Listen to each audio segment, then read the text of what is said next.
Hardball, game on. President Trump says he'll put new tariffs on 8 NATO allies next month, unless he's reached a deal to buy Greenland from Denmark.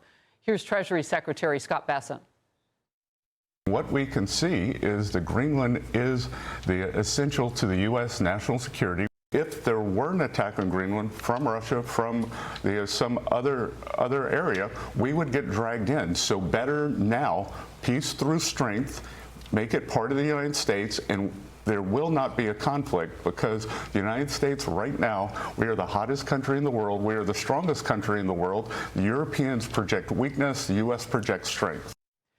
White House correspondent Aisha Hasni with more. Aisha. Hey, Harris. Well, Europe is looking to de-escalate the situation as quickly as possible. The president, though, is digging in. We obtained some text messages between the president of Norway and President Trump on Sunday.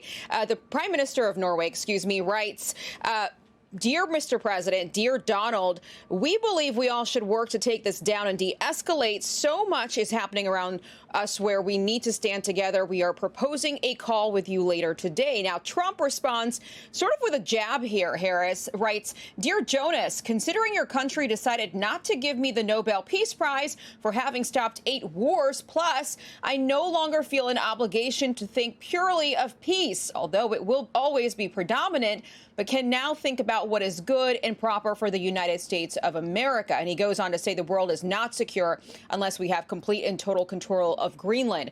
Now, these EU countries held an emergency meeting on Sunday with the French President Emmanuel Macron reportedly calling to use a nuclear option known as the trade bazooka. Harris, this is where Europe would block the U.S. from accessing some EU markets. Back here at home, there is bipartisan concern that the president is pushing away our NATO allies, but many Republicans feel the president is right here to go after Greenland.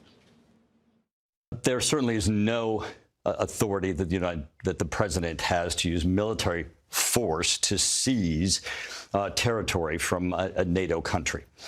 And certainly this is problematic that the president has made this statement and has caused, tension among the alliance. A lot of this gets back to missile defense and early warning systems, and he doesn't want to waste a minute. He knows he only has 3 years left in office. He wants to get this new missile defense system in place. That means we've got to start moving. That means we've got to have access to Greenland.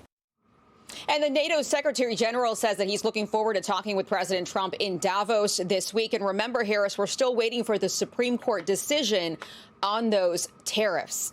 Harris? Aisha, thank you. Hey, it's Will Cain. Click here to subscribe to the Fox News channel on YouTube. It's the best way to get our latest interviews and highlights. And click to subscribe to the Will Cain podcast for full episodes right now.